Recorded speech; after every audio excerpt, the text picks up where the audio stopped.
Okay, so tell me about toxins in food. It's a very long story, but I'd like to begin with a conversation that I had with someone from one of the largest cereal companies in the United States, who called me a few weeks after my first book was published.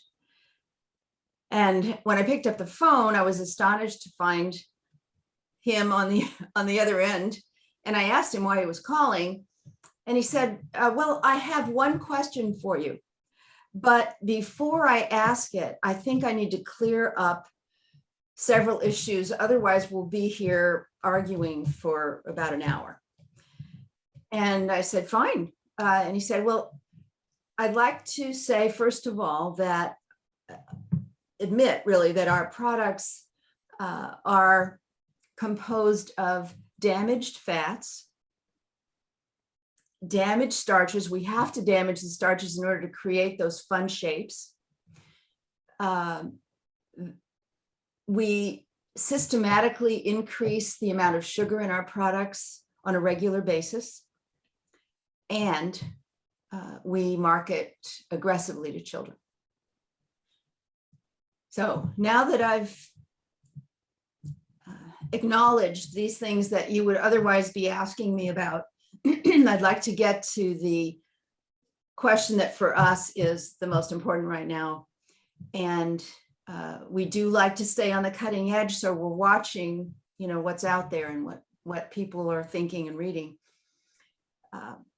So we want to know, do you really think that our products, in addition to having all of the problems that I've just acknowledged, are also physically addictive? Of course, I agreed and offered to get him even more research than I had included in that first book.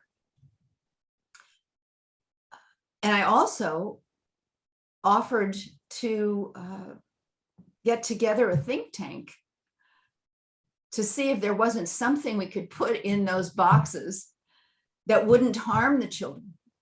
And then this company would be like the savior of America's children. And he wasn't interested. He said, I'm too depressed really by your answer. Now keep in mind that this was at a time where the tobacco industry, which, by the way, is a big owner of the snack food industry across the board in the United States now since the 1970s, was losing its battle with the government about causing addictiveness, and it has paid a tremendous amount of money out subsequently. So they were well on the way to creating addictive products at the time that he called me, food products. So he knew perfectly well that their products were addictive. He just didn't want the rest of the world to know quite yet. So when we talk about why people are eating the kinds of foods that the snack food industry produces, and why people are doing this around the world and suffering epidemic rates of diabetes and diet-caused cancers and so forth, obesity that just won't stop. It isn't because they're stupid, and it isn't because they don't know better.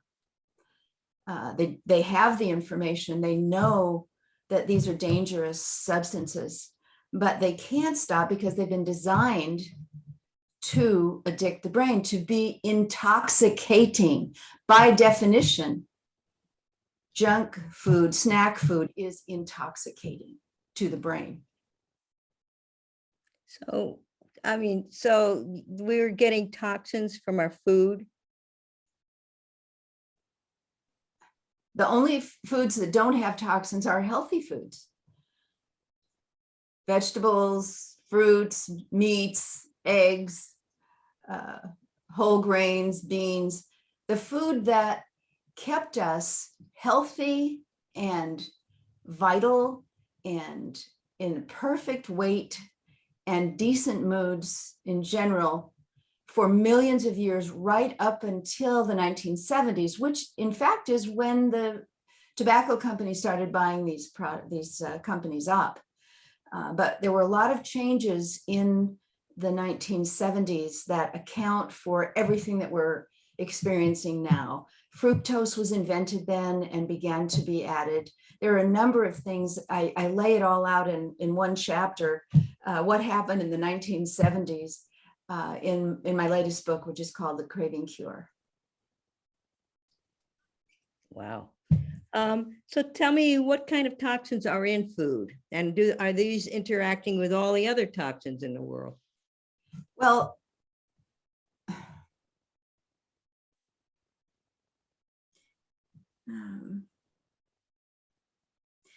I can't give you the biochemical answer to that, because when you damage foods, when you create a drug-like substance like fructose,